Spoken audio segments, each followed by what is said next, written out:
चलो अपना next topic जो है वो का है ऑस्मोसिस का है। लेकिन उसको समझने के पहले थोड़ा डिफ्यूजन के बारे में भी अपने को क्या करना है, समझना है कि डिफ्यूजन है क्या। तो इसी के साथ डिफ्यूजन एंड ऑस्मोसिस दोनों चीज़ चल जाएगी, ठीक है ना। विसरण और परासरण। तो एक्चुअली में ये पहले तो ये है क्या चीज़। तो एक्चुअली में ये है एक प्रोसेस है। क्या है? प्रक्रिया है, प्रोसेस। किस चीज़ की प्रोसेस है ये? सबसे पहले तो ये ध्यान रखना ना कि ये क्या है, ये एक प्रक्रिया है, प्रोसेस है। अब किस चीज़ का प्रोसेस है? तो ये जो पार्टिकल्स होते हैं उनके ट्रांसफॉर्मेशन का, मतलब एक जगह से दूसरी जगह ट्रांसफर होने की प्रक्रिया है, ठीक है ना। क्लियर? ये कैसा प्रोसेस है? तो पार्टिकल्स जो होते हैं, पार्टिकल्स, तो वो पार्टिकल्स कुछ भी हो सकते हैं, एटम भी हो सकता है, ठीक है ना, और आयन भी हो सकते हैं, मोलिक्यूल्स भी हो सकते हैं, कुछ भी हो सकते हैं। तो इनका ट्रांसफॉर्मेशन जो होता है, ट्रांसफॉर्मेशन का मतलब क्या हुआ? ट्रांसफॉर्मेशन यानी ट्रांसफर हो गया, स्थानांतरण। स्थानांतरण या फिर आप बोल सकते हो परिवहन बोल सकते हो। क्या बोल सकते हो? स्थानांतरण या परिवहन, मतलब वही चीज़ है, एक जगह से दूसरी जगह जाना, ठीक है ना। तो ये अब ये तो समझ गए कि अपन जो ये डिफ्यूजन एंड जो ऑस्मोसिस है, ये एक ऐसी प्रोसेस होती है जिसमें पार्टिकल जो होते हैं वो एक जगह से दूसरी जगह पे क्या होते हैं, मूव करते हैं, ट्रांसफर होते हैं, मूवमेंट होता है, ऐसे भी बोल सकते हो, ठीक है। तो अब ये जो ट्रांसफॉर्मेशन हो रहा है ना, तो यहीं पे चीज समझना है कि ये जो ट्रांसफॉर्मेशन है इस प्रोसेस में, मतलब और डिफ्यूजन और ऑस्मोसिस यानी विसरण और परासरण की प्रक्रिया में जो पार्टिकल का ट्रांसफॉर्मेशन होता है एक जगह से दूसरी जगह, तो उसके लिए कोई एनर्जी की जरूरत नहीं होती है। ये चीज सबसे इंपॉर्टेंट पॉइंट है यहाँ पे कि इस ट्रांसफॉर्मेशन में, इसमें किसी भी प्रकार की कोई एनर्जी यानी कि ऊर्जा की जरूरत नहीं होती है। क्लियर हुआ? ठीक है ना। यानी ये जो प्रोसेस चल रहा है एक जगह से दूसरी जगह पे ट्रांसफर होने का, atom, particle, ion, molecules, matter, कुछ भी बोल सकते हैं। तो वो जब एक जगह से दूसरी जगह पे ट्रांसफर होंगे तो उनको ट्रांसफर होने के लिए किसी प्रकार की कोई एक्सटर्नल फैक्ट या किसी प्रकार का कोई उनको एनर्जी की जरूरत नहीं होती कि अपन उसको पहले एनर्जी दें तब वो इधर से दूसरी तरफ जाके क्या होगा, ट्रांसफर होगा, ठीक है ना। तो और ये जो ट्रांसफॉर्मेशन होता है, मतलब जो स्थानांतरण होता है इसमें जो पार्टिकल्स का यानी कण जो होते हैं, तो उनका जो पार्टिकल, जिस पार्टिकल का या जिस मैटर का ट्रांसफॉर्मेशन हो रहा है, सुनना चाहिए क्या बोल रहा हूँ, जिस पार्टिकल या ये बोल सकते हो जिस मैटर का, यानी कि कण या पदार्थ का क्या हो रहा है, ट्रांसफॉर्मेशन हो रहा है, तो उसका जो ट्रांसफॉर्मेशन होगा यानी स्थानांतरण होगा, उसी के हाई कंसंट्रेशन से लो कंसंट्रेशन की ओर होगा। समझ में आए क्या बोला? हाई कंसंट्रेशन से लो कंसंट्रेशन, जिस प्रकार के पार्टिकल का ट्रांसफॉर्मेशन हो रहा है, फिर से ध्यान से सुन लो क्या बोला जा रहा है यहाँ पे, जिस प्रकार के, जिस टाइप के पार्टिकल या मैटर का, जैसे अपन पानी की बात करें तो पानी के पार्टिकल का अगर ट्रांसफॉर्मेशन की अगर मैं बात करूंगा, तो पानी जिधर हाई कंसंट्रेशन में है उधर से पानी जिधर लो कंसंट्रेशन में है उधर की ओर जाएगा। हाई कंसंट्रेशन से लो कंसंट्रेशन मतलब कि उच्च सांद्रता से, अपनी उच्च सांद्रता से निम्न सांद्रता की ओर जाएगा। क्लियर हो गया? कोई डाउट? ठीक है ना। तो ये जो प्रोसेस हो रहा है ना, इसमें किसी भी प्रकार की एनर्जी की जरूरत नहीं पड़ रही है। ये प्रोसेस अपने आप होता है। ये प्रोसेस जो होता है, ये जो प्रक्रिया चलती है, इसमें बोला ना किसी प्रकार की कोई एनर्जी की जरूरत नहीं होती है, मतलब ये प्रक्रिया अपने आप हो जाती है। जिस प्रोसेस को कराने के लिए अगर हमें किसी प्रकार की कोई ऊर्जा देनी पड़ती है उसको, या किसी भी प्रकार का कोई एक्सटर्नल वर्क उस पर करना पड़ता है, उस प्रक्रिया को कराने के लिए कोई अलग से अगर काम करना पड़ता है, तो मतलब आप उसको एनर्जी लगा रहे हो उस पर, तो वो फिर वो अपने आप नहीं हो रही, मतलब उसको आप करवा रहे हो। और ऐसी प्रक्रिया जिसको करने के लिए हमें अलग से एनर्जी की जरूरत, मतलब देने की जरूरत नहीं पड़ती, वो अपने आप हो जाता है वो प्रोसेस, ठीक है ना। तो ऐसे प्रोसेस को क्या बोलते हैं, स्पॉन्टेनियस बोलते हैं कि नहीं बोलते हैं? इसको क्या बोलते हैं, एक स्पॉन्टेनियस यानी कि स्वतः प्रक्रिया। नॉन स्पॉन्टेनियस का मतलब क्या होता है, जो अपने आप न हो, और स्पॉन्टेनियस का मतलब क्या होता है, जो अपने आप हो जाते हैं। यानी कि ये ऐसी प्रक्रिया है जो स्वतः होती है, स्वतः होने वाली प्रक्रिया है, स्वयं से होने वाली। आया समझ में? विदाउट इस प्रोसेस में ये दोनों के दोनों प्रोसेस। और जो अपने आप प्रोसेस होती है ना, जैसे ये ऑस्मेसिस और ये वाले, तो इस प्रक्रिया को जो भी हो रहा है एक्चुअली में इसको पैसिव ट्रांसफॉर्मेशन बोलते हैं। ये जो ट्रांसफॉर्मेशन हो रहा है ना इसमें, इसको क्या बोलते हैं, पैसिव ट्रांसफॉर्मेशन। ये सब पैसिव ट्रांसफॉर्मेशन के एक प्रकार का वो है, क्या बोलते हैं, प्रॉपर्टी, कि ऐसा ट्रांसफॉर्मेशन, इस ऐसा स्थानांतरण या परिवहन यानी पार्टिकल्स का जिसमें किसी प्रकार की कोई एनर्जी की जरूरत नहीं पड़ती है, वो प्रोसेस अपने आप हो जाता है। अब वो अपने हाई कंसंट्रेशन से लो कंसंट्रेशन की ओर जाएगा। ये पॉइंट को अच्छे से दिमाग में बैठा रहना, ठीक है, क्लियर। तो इस प्रकार की जो घटनाएं घटित होती हैं, जो इस प्रकार के ट्रांसफॉर्मेशन आपको देखने को मिलता है, तो वो क्या होती हैं, उनको क्या बोलते हैं, पैसिव ट्रांसफॉर्मेशन बोलते हैं। पैसिव ट्रांसफॉर्मेशन का मतलब हिंदी में क्या बोलेंगे? चल हो गया, समझ गए ना इसको। पैसिव ट्रांसफॉर्मेशन मतलब कि अपने आप जो ट्रांसफॉर्मेशन हो रहा है, ठीक है ना। निष्क्रिय, निष्क्रिय। हाँ, तुरंत नहीं आता है, पढ़ावट पढ़ावट दिमाग में आ जाता है, पेट में आते वो निकलना तो नहीं है ठीक है। तो इसको क्या बोलते हैं? निष्क्रिय परिवहन। ठीक है, समझ में आए? तो ये डिफ्यूजन और ऑस्मोसिस की प्रक्रिया जो है वो होती क्या है। ठीक है, चलो पहले इतना निपटाओ, फिर आगे घटना समझाते हैं। हाँ, बोलिए। चलो, तो कुछ घटनाओं का अपन क्या करते हैं यहाँ पे एनालिसिस करते हैं, मतलब समझते हैं कौन कौन सी घटनाएं हैं जिसमें सभी मिक्स हैं। अभी अभी सिर्फ ये बता रहा हूँ कि पैसिव ट्रांसफॉर्मेशन, अभी उसमें ये नहीं बता रहा हूँ कौन डिफ्यूजन है कौन ऑस्मोसिस, ठीक है ना।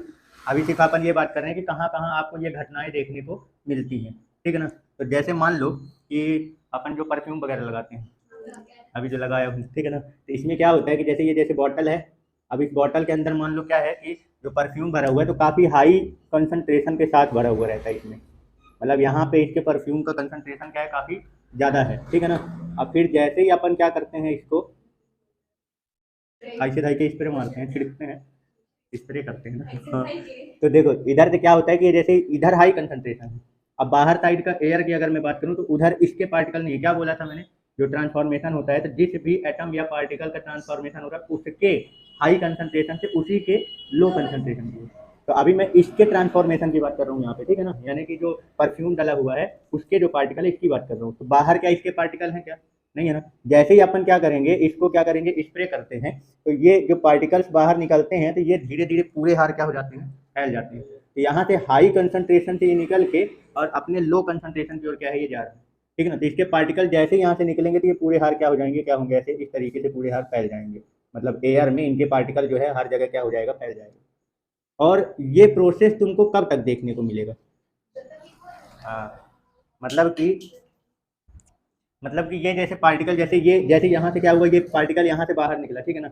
अब यहाँ पे इसका कंसंट्रेशन ज़्यादा है, अब यहाँ से ये तुरंत अपने लो कंसंट्रेशन, मतलब बाकी के चारों तरफ जो वातावरण आपको दिख रहा है, जैसे ये कमरा है, इस कमरे में जैसे ही मैं परफ्यूम का क्या करूँगा, स्प्रे करूँगा, तो जैसे ही स्प्रे से बाहर निकलेगा तो यहाँ पे हाई कंसंट्रेशन में, अब बाहर निकलते ही इसका ट्रांसफॉर्मेशन अपने आप में कुछ नहीं कर रहा हूँ, मैं सिर्फ स्प्रे करके उसको बाहर निकाला हूँ, बाकी पूरे कमरे में वो अपने आप फैल रहा है, उसको मैं कोई अलग से एनर्जी वगैरह नहीं दे रहा हूँ उसको कि पूरे कमरे में वो फैल जाए, तो वो अपने आप फैला है पूरे कमरे में, ठीक है ना। और अपने हाई कंसंट्रेशन से लो कंसंट्रेशन, उच्च सांद्रता से निम्न सांद्रता की ओर, मतलब कि जहाँ ये इधर ज़्यादा मात्रा में है और एयर में इसके पार्टिकल नहीं है, बाकी जगह पे कम मात्रा में है, तो ये अपनी इस जगह से बाकी जगह पूरे हार क्या हो जाएगा, अपने आप क्या हो जाएगा, फैल जाएगा। क्लियर हो गया? तो ये जो प्रक्रिया आपको दिख रही है ये कौन सी है, ये पैसिव ट्रांसफॉर्मेशन है, क्योंकि ये अपने हाई कंसंट्रेशन से लो कंसंट्रेशन की ओर बिना विदाउट किसी एनर्जी की मदद से ये क्या हुआ है, फैल गया है, ट्रांसफर हुआ है। समझ गए? यानी कि ये क्या है, पैसिव ट्रांसफॉर्मेशन का है, ठीक है ना। निष्क्रिय परिवहन का ये एक प्रकार की घटना है। कहाँ? अरे नहीं, वो तो खाली मैं स्प्रे, ये तो इसके अंदर भरा आया है, उसको बाहर निकालने के लिए मैं सिर्फ स्प्रे किया हूँ, उसको फैलाने के लिए मैं कुछ नहीं कर रहा हूँ। वो तो बाहर निकालू, नहीं तो ऐसा खुला रही तो वो रहा ही बताया कहाँ रही हमारे स्प्रे मारे के लाने, सिर्फ वो बाहर निकालने के लिए स्प्रे कर रहा हूँ वो, ठीक है ना। वो ये ना कर रहा हूँ कि मैं इसके पार्टिकल्स को कोई एनर्जी दे के फिर उसको पूरे हार क्या कर रहा हूँ, फैला रहा हूँ, बाकी वो फैलने का काम अपने आप कर रहा है। समझ गए? ठीक है ना। तो ये घटना जो आपको दिख रही है ये कौन सा वाला हो गया, पैसिव ट्रांसफॉर्मेशन का, ठीक है ना, निष्क्रिय परिवहन का। इसी तरीके से आप जैसे मान लो देखो कि जैसे अगरबत्ती जब जलाते हो, अगरबत्ती वगैरह अपन जलाते हैं ना, या धूप बत्ती वगैरह जो भी आप क्या करते हो जलाते हो, तो जब अगरबत्ती को क्या करते हो, जलाते हो, तो क्या होता है, इसकी धुआं वगैरह जो होती है, जैसे ये अगरबत्ती को जलाए, ठीक है ना, तो इसका जो धुआं वगैरह बनेगा, तो ये धुआं या धुआं स्मोक है ना, तो ये यहाँ पे पहले हाई कंसंट्रेशन में, यहाँ पे काफी ज्यादा, जैसे ही जलेगा तो इसका स्मोक्स वगैरह जो निकलेगा तो यहाँ पे हाई कंसंट्रेशन में रहता है।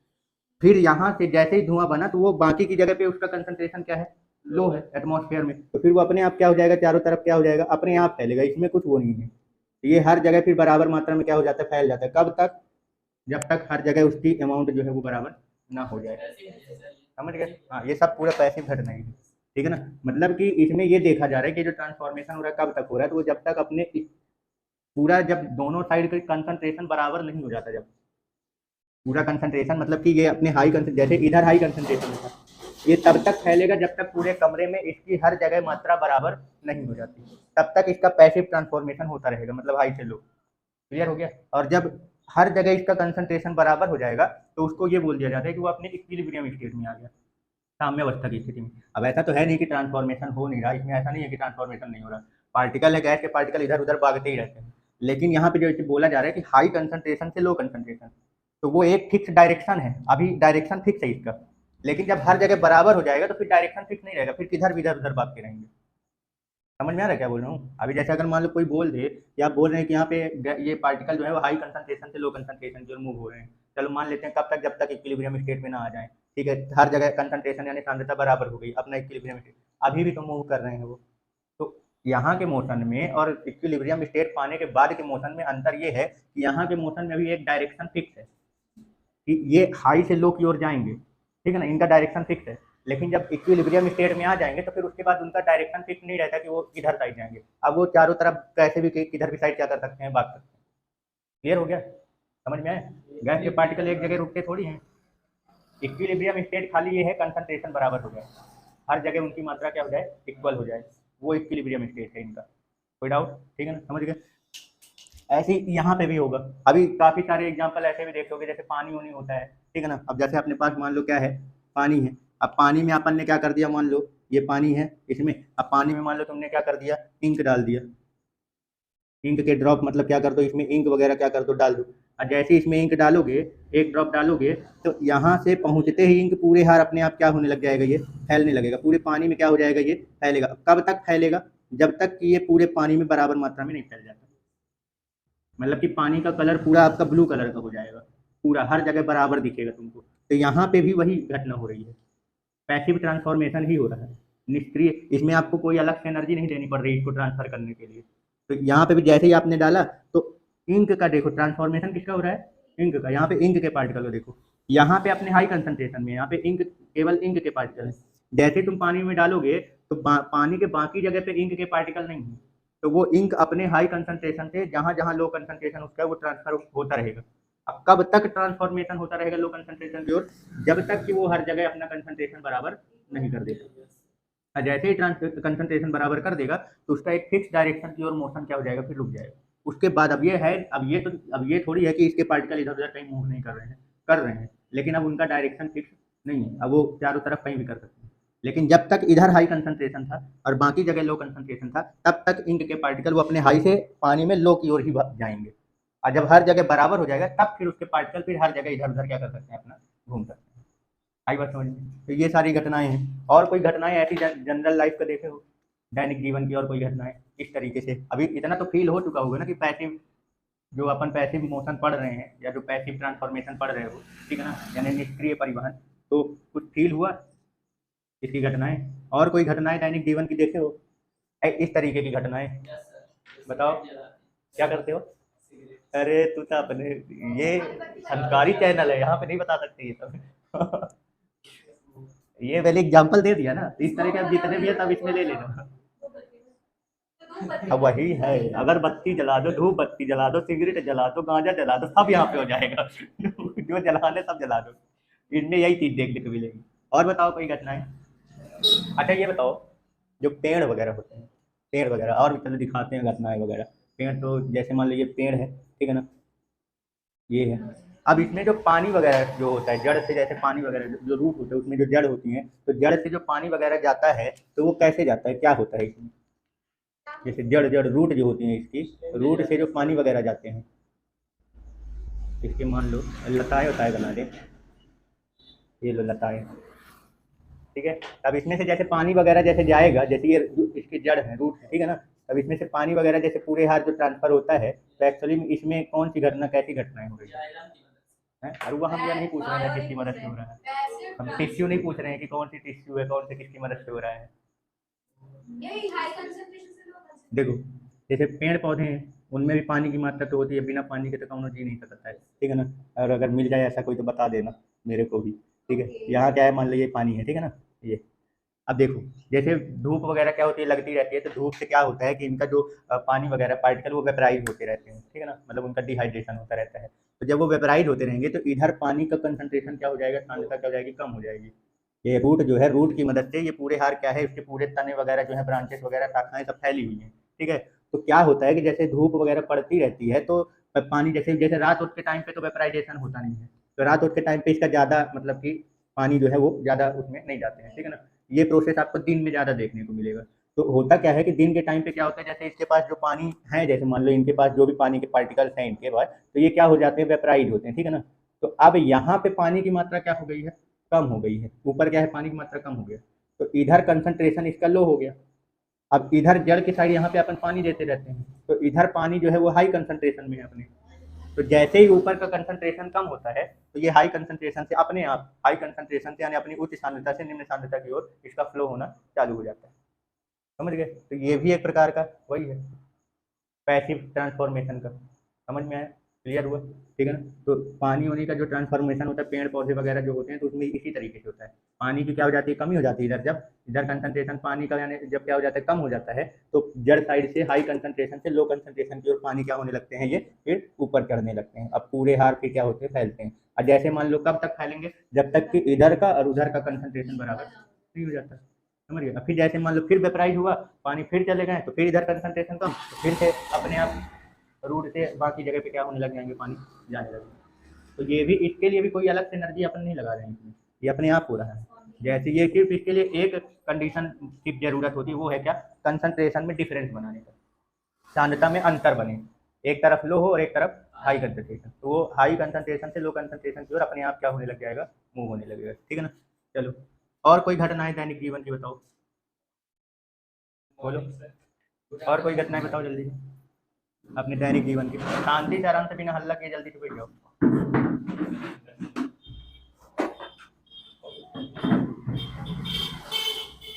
और कोई घटनाएं बता सकते हो?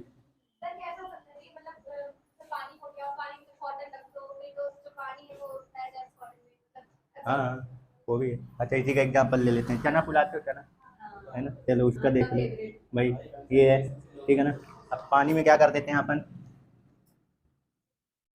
ले लेते हैं, ये मान लो है, और ये अपन ने रात को इतने छोटे छोटे चने क्या कर दिए, फुला दिए। ठीक है ना? क्लियर? अब ये पानी में डाल दिया अपन ने इसको। अब सुबह उठ के देखें, तो सुबह जैसे ही उठ के देखा तो ये चना के पार्टिकल जो है ना, अब इतने बड़े बड़े हो गए, पता नहीं क्या बन गया ये। ठीक है, चलो ये लो। अब बताओ जरा, इसमें ऐसी कौन सी घटना घटित हुई है, पानी एब्जॉर्ब कर लेता है कौन? हाँ भाई, चना जो था, जो आपका चना चना, ठीक है, जो चना है, तो उसके अंदर अभी पानी के पार्टिकल नहीं है। ठीक है ना? अब जैसे ही आपने इसको पानी में क्या किया, डुबाया, फुलाया इसको, तो वो पानी बाहर, चने के बाहर पानी की सांद्रता ज़्यादा है, कंसंट्रेशन पानी का क्या है, ज़्यादा, और चने के अंदर का कंसंट्रेशन पानी की, जिसके क्या बोला था, ट्रांसफॉर्मेशन, जिस प्रकार के पार्टिकल का ट्रांसफॉर्मेशन हो रहा है, केवल उसका कंसंट्रेशन देखो। ठीक है ना? तो चना डाल दो, चाहे किशमिश वगैरह डाल दो, किशमिश वगैरह भी जैसे फुलाते हैं, ठीक है ना, तो क्या करते हैं, इसमें जैसे ही आपने पानी में उसको डाला तो रात भर में क्या हो जाता है, वो एकदम मोटा के एकदम कट्टा कट्टा हो जाता है। ठीक है ना? तो वो मोटाई कहाँ से चढ़ गई उसके अंदर, तो पानी से चढ़ गई है। ठीक है, समझ गए? तो वो पानी के पार्टिकल अपने हाई कंसंट्रेशन से लो कंसंट्रेशन की ओर क्या हो गए हैं, अपने आप ट्रांसफर हो गए। अब हाई कंसंट्रेशन उसकी कहाँ है, बाहर, चने के बाहर, चने या किशमिश के बाहर जब फुलाए थे। अब जब थोड़ी देर के लिए उसको क्या कर दो, रख दो, तो फिर वो चना या जो किशमिश है उसके अंदर पानी की मात्रा कम है, अब बाहर ज़्यादा है, तो वो बाहर वाले में कंसंट्रेशन पानी की ज़्यादा है, अंदर कम है, तो वो अपने हाई कंसंट्रेशन से लो कंसंट्रेशन की ओर क्या होने लग जाता है, मूव करने लगता है। तो इस तरीके से इनके अंदर अच्छी खासी मोटाई आ जाती है। ठीक है, क्लियर? समझ गए? तो ये भी कैसा प्रोसेस है, पैसिव ट्रांसफॉर्मेशन। ठीक है ना, निष्क्रिय परिवहन या ट्रांसफॉर्मेशन। और कोई एग्जाम्पल बताओ, और कोई बता सकते हो एग्जाम्पल इसके? अच्छा, हमारे जो अब फुला, अब अलग अलग मटेरियल ना फुला, अब फुलावे वाला बता दिए भाई, तो वो बोला जब अगरबत्ती जलाए तो बोला सब सिगरेट जला दीजिए, तो हम कहे जितने भी प्रकार के सब जलाते हो सब ले लो इधर। हाँ, वो धूप बत्ती भाई, वो जलाने वाला सिस्टम हो गया, फुलाने वाला भी सिस्टम हो गया। अब कोई और बताओ, कॉटन वाले में वही चीज है, उसी को तो लेके बताया हूँ। हाँ, तो उसमें कॉटन में अंदर पानी के पार्टिकल कम है, अब बाहर ज़्यादा है, तो अपने हाई से लो कंसंट्रेशन को रिमूव करके उसको पूरा क्या कर देगा, ड्राई ड्राई कर देगा, गीला कर देगा। चलो और बताओ, वेट, हाँ हाँ सॉरी, सूखा से गीला हो गया। और बताओ, कोई एग्जांपल बताओ। हाँ, पूरा कंप्लीट भरना है इसको।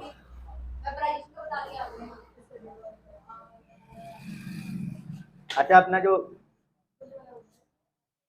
गैस एक्सचेंजेशन का जो पढ़ते हो, सांस वांस जो अपन लोग लेते हैं, तो वो सांस वगैरह जैसे लेते हैं, तो यहाँ तो मान लो कि इधर से फेफड़ा उपड़ा में जाने वाला सिस्टम जो होता है, पहले बाहर से जो ले रहे हैं, तो यहाँ तो हम अपनी एनर्जी लगा रहे हैं, खींच रहे हैं, ठीक है ना। तो जैसे खींचते हो तो जैसे फेफड़े में जब जाता है तो फेफड़े में जो छोटे छोटे क्या होते हैं उसके क्या, हाँ एल्वुलस जो भी बोलते हैं उसको, यानी छोटी छोटी कूपिकाएं होती हैं, उसमें क्या हो जाता है, भर जाता है। तो अब यहाँ के बाद समझना, जैसे छोटी छोटी कूपिकाएं मतलब जो फेफड़ा है, कैसे फेफड़ा है, आज आपका डायग्राम देखते हैं, काफी सारे हैं। हाँ, तो क्या होता है, जैसे ही तुम सांस लेते हो तो इसके अंदर एयर क्या हो जाती है, भर जाती है इसके अंदर, ठीक है ना, ये एयर इसके अंदर क्या हो जाती है, भर जाती है, ठीक। लेकिन इसके बाद का जो प्रोसेस है, अब इन्हीं हर ये जो जितने भी कूपिकाएं हैं, इन्हीं से तुम्हारे ब्लड के क्या निकले हुए हैं, वेसल्स, मतलब कि रक्त वाहिकाएं, नलिकाएं वगैरह निकली हुई हैं। तो यहाँ पे ब्लड में ऑक्सीजन की मात्रा नहीं है, कम है। सांस ले रहे हैं अपन, तो यहाँ पे ये ऑक्सीजन को सेल की ओर ले जाने वाला जो नली जाती है, उसमें ऑक्सीजन नहीं है। तो यहाँ से कूपिका से ये सांस लिए हो जो भी सांस लिया है, यहाँ से जो सांस लिए हैं नाक से, उसका हटा हो गया, जो सांस लिए हैं अपन, ऑक्सीजन जो लिए हैं यहाँ से, तो ये तो हमने मान लो अपनी एनर्जी लगा के ली है। लेकिन जैसे यहाँ पे पहुंचा है ना, यहाँ पे जो पहुंचा है, तो यहाँ से पहुंचने के बाद ये जो अंदर ब्लड के वेसल्स हैं, इसमें जो ट्रांसफॉर्मेशन हो रहा है, ये अपने आप हो रहा है। समझ में आया कुछ क्या बोला हूँ? ऑक्सीजन जो है अब यहाँ फेफड़े के कूपिकाओं तक तो पहुंच गया, लेकिन कूपिकाओं से फिर उसके बाद जितने भी अपने अंदर ब्लड सेल्स हैं उसमें कैसे जा रहा है, तो यहाँ से ब्लड वेसल में अपने आप जा रहा है। यहाँ पे हम कुछ नहीं कर रहे हैं, क्यों? क्योंकि इधर पे ऑक्सीजन का कंसंट्रेशन ज्यादा है और इधर जो ब्लड वेसल्स हैं, इधर इसका कंसंट्रेशन क्या है, लो, कम। तो वो हाई कंसंट्रेशन से लो कंसंट्रेशन की ओर अपने आप जा रहा है। समझ में आया? क्लियर हो गया? यही घटनाएं आपको जो कोशिकाएं होती हैं हमारी, जो सेल्स होती हैं, सेल्स कोशिकाएं, तो वहां पे जब पहुंचता है, जैसे जो ऑक्सीजन वगैरह पहुंचता है, अब कोशिका के एकदम डायग्राम वाला नहीं बना रहा हूँ, यहाँ पे अपनी घटना को समझ रहे हैं तो समझो। जैसे यहाँ पे ऑक्सीजन पहुंचा ना, तो है सेल्स है भाई, सेल्स है, सेल्स कोशिका, ठीक है, डब्बा। चलो इधर देखो, ये ऑक्सीजन जैसे है ना, तो अभी जो हमारा जो सेल्स है, इसके अंदर ऑक्सीजन नहीं है, जो सांस ले रहे हो, तो यहाँ पे पहुंचे, जब यहाँ पे पहुंचेगा, तो अभी इधर देखो, ये जो इधर साइड से जो ये आ रहा है, ब्लड साइड से, इधर साइड से ये ब्लड वगैरह सब हर जगह, सारी कोशिकाएं जो थी उनमें क्या होता है, ब्लड जुड़ी रहती है, ठीक है ना, ब्लड वेसल। तो ये ऑक्सीजन यहाँ से आया, अब देखो इधर ऑक्सीजन का अमाउंट अब ज्यादा है, लेकिन जो ये हमारा जो सेल्स है, इसमें ऑक्सीजन नहीं है, यहाँ पे कम है, क्योंकि हम लोग जो सांस लेते हैं वो काहे के लिए लेते हैं, सांस वगैरह भी ना बोलने, जिंदा होने के लिए लेते हैं, ठीक है ना। वो जो खाना वगैरह आप खाते हो, तो ग्लूकोज जो लास्ट वो डाइजेशन जो होता है, तो लास्ट ग्लूकोज के फॉर्म में होता है, उसको ब्रेक करने के लिए, उसको जलाने के लिए। तो ग्लूकोज जो होता है वो जब जलता है, ऑक्सीजन के साथ रिएक्ट करता है, तो आपको एनर्जी देता है। क्या करता है? एनर्जी, एटीपी के फॉर्म में ऊर्जा देता है। उसी ऊर्जा से तुम बाकी की सारी चीज़ें क्या करते हो, काम वगैरह करते हो। तो अगर सांस लेना बंद कर देते हैं, तो एक्चुअली में वो एनर्जी का बनना बंद हो जाता है, ठीक है ना। अगर ऑक्सीजन वगैरह ना मिले अपने को प्रॉपर, तो हम लोगों को देखते हो कि अगर मान लो काफ़ी ज़्यादा काम कर देते हैं, तो वीकनेस क्यों होने लग जाती है, थकान क्यों लगने लगती है। तो एक्चुअली में जब आप ज़्यादा काम करने लग जाते हो, तो जल्दी जल्दी ऑक्सीजन की खपत होने लगती है, तो जितनी ज़रूरत होती है उतना तुम ऑक्सीजन जो है वो पर्याप्त मात्रा में इसको नहीं दे पाते हो, तो वो एनर्जी वगैरह जो है वो नहीं बन पाती है अच्छे से। तो इसलिए अपने को क्या होने लगता है, वीकनेस लगने लगता है। समझ में आए? ठीक है ना। जब प्रॉपर तरीके से बनता रहता है यहाँ पे एनर्जी, तो फिर वीकनेस वगैरह फील नहीं होती। क्लियर हो गया? तो वो जो ऑक्सीजन आ रहा है यहाँ पे, तो वो कैसे यहाँ पे हो क्या रहा है, तो इधर ऑक्सीजन लो कंसंट्रेशन में है, यहाँ पे ऑक्सीजन की मात्रा कम है, ठीक है ना। और इधर साइड अगर देखोगे तो यहाँ पे ब्लड साइड में इधर इसका कंसंट्रेशन ज़्यादा है। तो अब जैसे यहाँ पे पहुंचेगा, तो यहाँ पे जो प्रक्रिया सेल के अंदर, कोशिका के अंदर ऑक्सीजन को जाने की जो घटना है, वो अपने आप, वो स्पॉन्टेनियस प्रोसेस। तो ये हाई कंसंट्रेशन से लो कंसंट्रेशन की ओर ऑक्सीजन क्या होगा, जाएगा। समझ में आया? फिर कुछ देर बाद जैसे ऑक्सीजन यहाँ पे गया, अब जो भी ग्लूकोज को तोड़ा उड़ा एनर्जी मिला, और उसमें एनर्जी मिलने के साथ साथ कार्बन डाइऑक्साइड भी बनती है। तो अब इधर जो है अंदर साइड की अगर मैं बात करूं, तो इधर ऑक्सीजन हाई कंसंट्रेशन में है और अंदर लो कंसंट्रेशन में है। ये हाई कंसंट्रेशन, ये लो कंसंट्रेशन। तो ऑक्सीजन जो है वो इधर से यहाँ जा रहा है, लेकिन जब रिएक्शन होने लग जाएगा अंदर, तो अंदर कार्बन डाइऑक्साइड बनना चालू होता है। तो वो कार्बन डाइऑक्साइड इधर बनेगा, कार्बन डाइऑक्साइड की मात्रा इधर ज़्यादा है, और बाहर साइड कार्बन डाइऑक्साइड नहीं है, तो बाहर साइड इसका कंसंट्रेशन क्या है, कम है। तो यानी कि इधर से कार्बन डाइऑक्साइड जो है वो अपने हाई कंसंट्रेशन में है, और इधर कार्बन डाइऑक्साइड लो कंसंट्रेशन। तो कार्बन डाइऑक्साइड अपने आप सेल से क्या होंगे, बाहर निकलने लगेंगे। तो यहाँ पे भी जो प्रोसेस हो रहा है, ऑक्सीजन का अपने आप अंदर जाना, कार्बन डाइऑक्साइड का सेल से अपने आप बाहर निकलना, ये सारी चीज़ें कैसी घटना है, ये सब पैसिव वाले हैं, सब अपने आप हो रही हैं। इसके लिए आप कोई अलग से एनर्जी क्या है उसको नहीं दे रहे। क्लियर हो गया, कोई डाउट? यही सारी घटनाएं जो है वो आपको दिख रही हैं। अब इसी में से कुछ घटना जो है वो डिफ्यूजन की है और कुछ घटना ऑस्मोसिस की है। यहाँ सब मिक्स है, लेकिन सभी को आप पैसिव ट्रांसफॉर्मेशन बोल सकते हो। ये जो डिफ्यूजन और ऑस्मोसिस की जो प्रोसेस है, ये पैसिव ट्रांसफॉर्मेशन के टाइप है, ठीक है ना। निष्क्रिय परिवहन जो होता है, निष्क्रिय स्थानांतरण जो होता है, उसके ये प्रकार हैं, टाइप हैं। अगर पूछा जाए और पैसिव ट्रांसफॉर्मेशन के टाइप बताओ, तो डिफ्यूजन और ऑस्मोसिस, ठीक है ना। अब डिफ्यूजन किसको बोलेंगे और ऑस्मोसिस की, तो यहाँ जितनी घटनाएं हैं ये सब पैसिव ट्रांसफॉर्मेशन की है, ठीक है ना। लेकिन अब इन्हीं में से कोई घटना डिफ्यूजन की है और कोई घटना ऑस्मोसिस की है। समझ गए, क्लियर हो गया। और कोई घटनाएं बता सकते हो इससे रिलेटेड? एक थे अभी बक्सा खाली है, कोई और बताओ एग्जाम्पल, कोई भी घटना। इतनी सारी हो गया तो कुछ भी दिमाग में अपने आप आ सकता है, उलूल बिलूल कुछ भी आ जाए। हाँ हाँ हाँ, वो मतलब वो डिफ्यूजन वाला सिस्टम नहीं है उसमें, वो स्पॉन्टेनियस है, वो तो ठीक है हाई कंसंट्रेशन, लेकिन वो डिफ्यूजन वाला सिस्टम, मतलब ये ऑस्मोसिस और डिफ्यूजन में वो नहीं आता। ऑस्मोसिस के लिए फैलने वाला सिस्टम चाहिए उसको। यहाँ पे जितनी भी घटनाएं दिख रही हैं, वो ये बादल वाला जो सिस्टम बता रहे हो ना, वो ऐसे है जैसे ये पानी है यहाँ पे, अभी मैं इसको क्या करूँगा, अड़ाऊंगा तो ये नीचे की ओर जाएगा। तो वो ये हाई कंसंट्रेशन वाला कॉन्सेप्ट ना हुआ है यहाँ पे। यहाँ पे हाई पोटेंशियल एनर्जी से लो पोटेंशियल एनर्जी का कॉन्सेप्ट है ये, इसमें ये वाला नहीं है। समझ में आ रहा है क्या बोल रहा हूँ? जैसे मान लो अभी तुम क्या कर दोगे, मतलब दो बॉटल को लो, एक का लेवल ज़्यादा कर लो, एक का लेवल कम कर दो, तो पानी हाई लेवल से लो लेवल, तो उसमें ये ना हुआ हो रहा है। यहाँ पे हाई कंसंट्रेशन घटना अपने आप हो रही है, वो स्पॉन्टेनियस में आएगा, लेकिन वो पैसिव, ये इसका डिफ्यूजन या ऑस्मोसिस का एग्जांपल नहीं है, ठीक है ना। वो एनर्जी यहाँ पे वो हो गई कि इसका पोटेंशियल एनर्जी यहाँ पे ज़्यादा है और जिसका लेवल कम है उसके पास पोटेंशियल एनर्जी कम है, ये हाई पोटेंशियल से लो पोटेंशियल, यहाँ एनर्जी वाला केस आ गया है। जबकि यहाँ वाले में देखो नीचे से ऊपर पानी जा रहा है। पानी की जो घटनाएं होती हैं प्रवाहित होने की, वो कैसी होती हैं, हाई से, मतलब ज़्यादा हाइट से कम हाइट की ओर ट्रांसफर होने पर। लेकिन यहाँ पे पानी कैसा जा रहा है, ऊपर जा रहा है ना।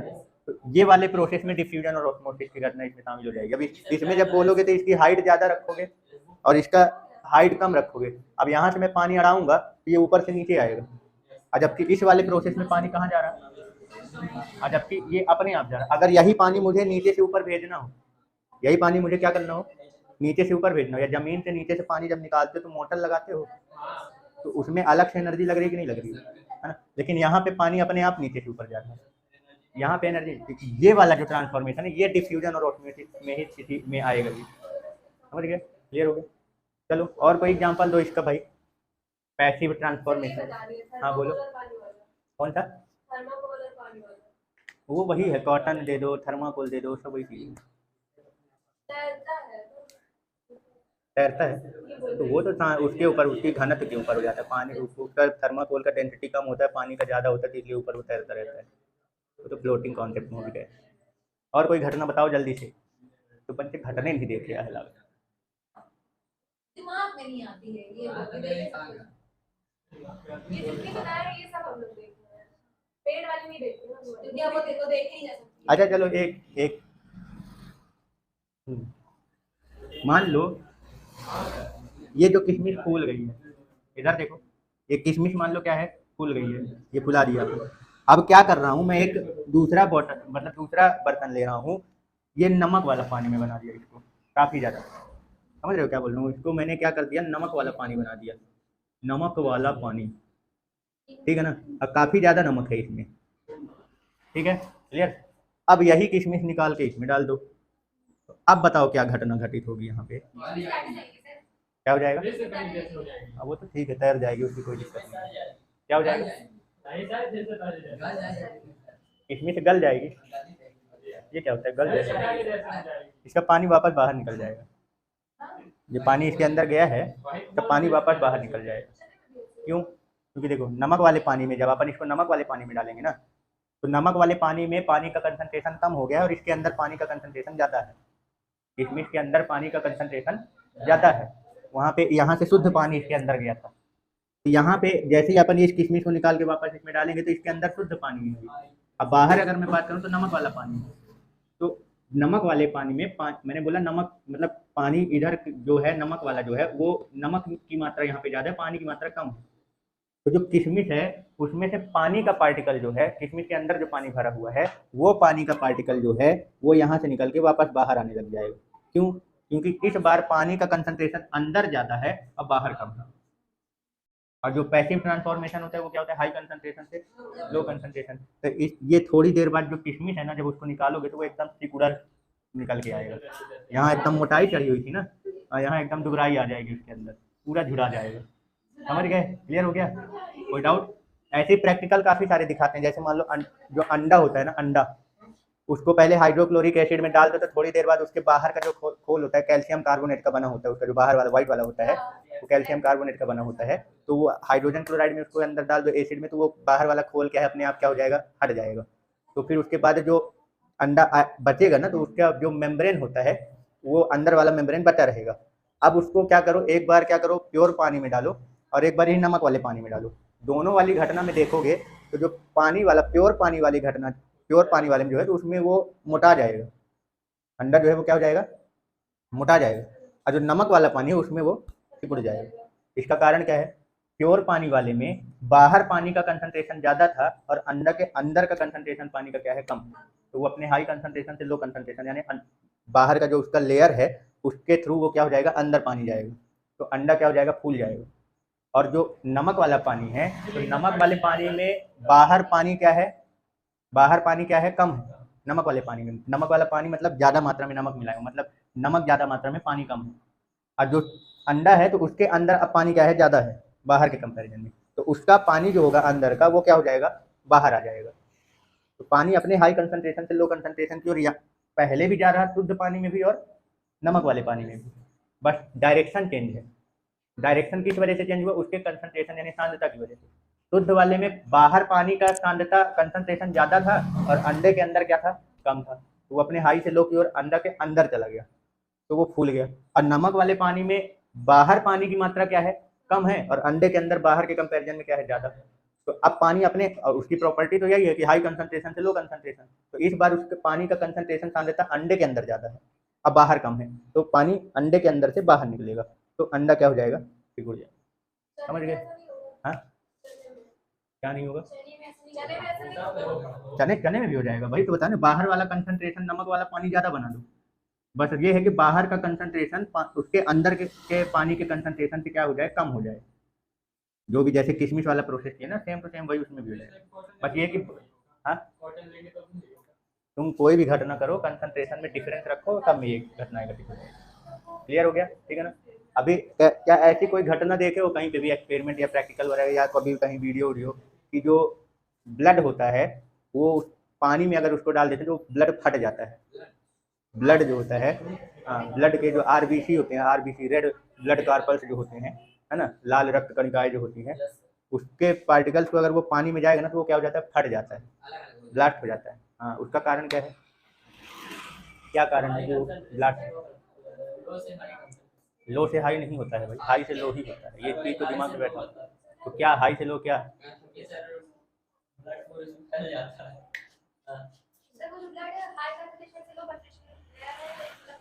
मैं आरबीसी की बात कर रहा हूँ, रेड ब्लड कार्पल्स, मतलब कण है, कण। एक कण लूंगा, पानी के संपर्क में उसको गया, वो ब्लास्ट मार देगा, अंदर फूट जाएगा। उसका कारण ये है कि जो रेड ब्लड कार्पल्स होते हैं तो उसमें पानी का कंसंट्रेशन कम है अंदर, ठीक है ना, और जैसे ही पानी में उसको शुद्ध पानी में ले गए तो बाहर पानी का कंसंट्रेशन क्या है, ज़्यादा है, तो पानी अपने हाई कंसंट्रेशन से लो कंसंट्रेशन की ओर जाएगा, तो वो ब्लड के कार्पल्स के अंदर चला जाएगा। उस ब्लड कार्पल्स जो होते हैं, जो रक्त कणिकाएं जो होती हैं उसमें भी मेम्ब्रेन वगैरह लगी होती हैं, झिल्ली उल्ली होती है, उसके बाहर साइड लेयर बनी होती है हर चीज़ की, तो उस लेयर की मदद से पानी जो है वो बाहर से कहाँ चला जाएगा, अंदर।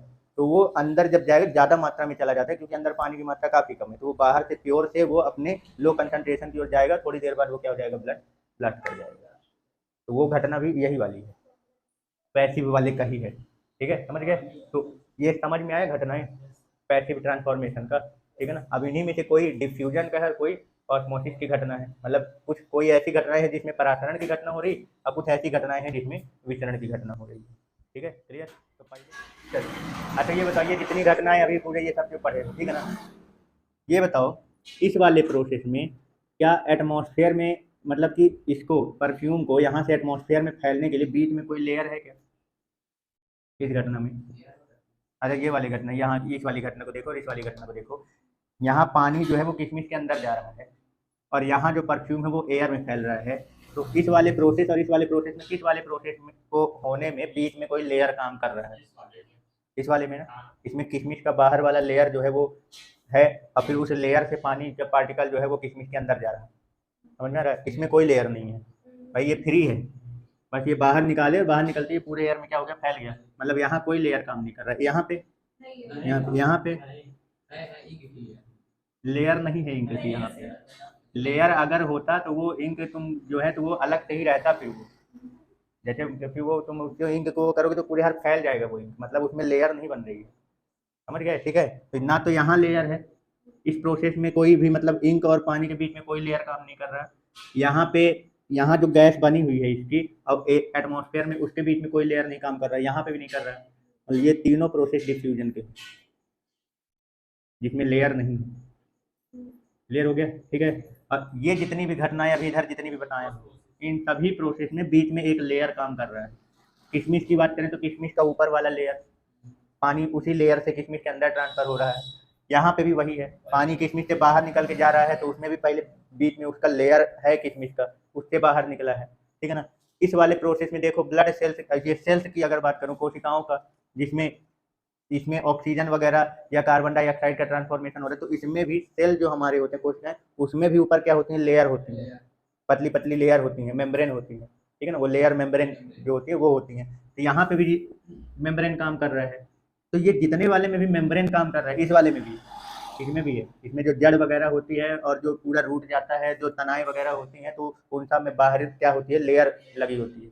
वो लेयर काम कर रहा होता है, उस लेयर के माध्यम से फिर वो क्या होता है, अंदर ट्रांसफर होता है। जैसे जड़ हो गया ना, एक जड़ के बाहर ये पूरी लेयर बनी हुई है उसमें, अब पानी इसके अंदर जा रहा है तो उस लेयर को पार करके अंदर जा रहा है उसमें। तो इस तरीके से यहाँ पे भी लेयर है, यहाँ पे भी, यहाँ पे भी, ये जहाँ पे भी आपको लेयर दिख रहे हैं इसमें, ये सारे के सीधे जो है वो किसके हैं, ऑस्मोसिस के हैं। समझ में आया? इस वाले में ये सब काहे के एग्जाम्पल हैं, ये सब डिफ्यूजन के हैं। काहे के हैं? ये सब डिफ्यूजन के हैं। और ये वाले जितने भी आपको दिख रहे हैं ये सब ऑस्मोसिस की घटनाएं हैं। इनमें सब में कौन सी घटना घटित हो रही है, ऑस्मोसिस। हमारा जो सेल्स होता है, कोशिकाएं जो होती हैं, वो पानी भी जो लेता है ना, पानी, कोशिकाओं को पानी की भी तो जरूरत होती है ना। पानी, बिना पानी के भी वो कहाँ से सिस्टम अपना काम करेंगे। पूरी प्रोसेस जो होती है उनके लिक्विड लिक्विड वाला जो पार्ट होता है, तो सारी जितनी भी उसमें जीवन की जितनी भी प्रक्रियाएं चलती हैं वो सब उस लिक्विड वाले पार्ट में ही होता है। कोशिकाएं का एकदम सेंट्रल वाला पार्ट होता है जिसको न्यूक्लियस बोलते हो, वो न्यूक्लियस एक लेयर से घिरा रहता है। फिर उसके बाहर भी क्या होते हैं, वो सारे लिक्विड भरे रहते हैं। फिर वो पूरा लिक्विड एक लेयर से एक और लेयर से क्या रहता है, कवर रहता है। तो इस तरीके से तुम्हारा पूरा सेल रहता है। न्यूक्लियस और बाहर का जो आपका लेयर है, न्यूक्लियस का लेयर और बाहर वाला लेयर, उसके बीच में जो लिक्विड भरा होता है, वहाँ पे सारी प्रोसेस क्या होती है, कंप्लीट होती है। जितनी भी प्रक्रियाएं चलती हैं सब उसमें होती हैं। तो वो जो लेयर दिख रहा है सेल्स का, तो जितने भी सेल के अंदर बाहर से जितनी भी चीजें मटेरियल जाती हैं सेल के अंदर, वो उसी लेयर को पार करते हुए जाती है। तो वहाँ पे भी लेयर काम कर रहा है कि नहीं कर रहा है? तो वो वहाँ पे भी देते, तो सेल्स वगैरह जो पानी वगैरह लेते हैं, ऑक्सीजन का जो एब्जॉर्प्शन कर रहे हैं, वो सारी प्रक्रियाएं लेयर से होकर जा रही हैं।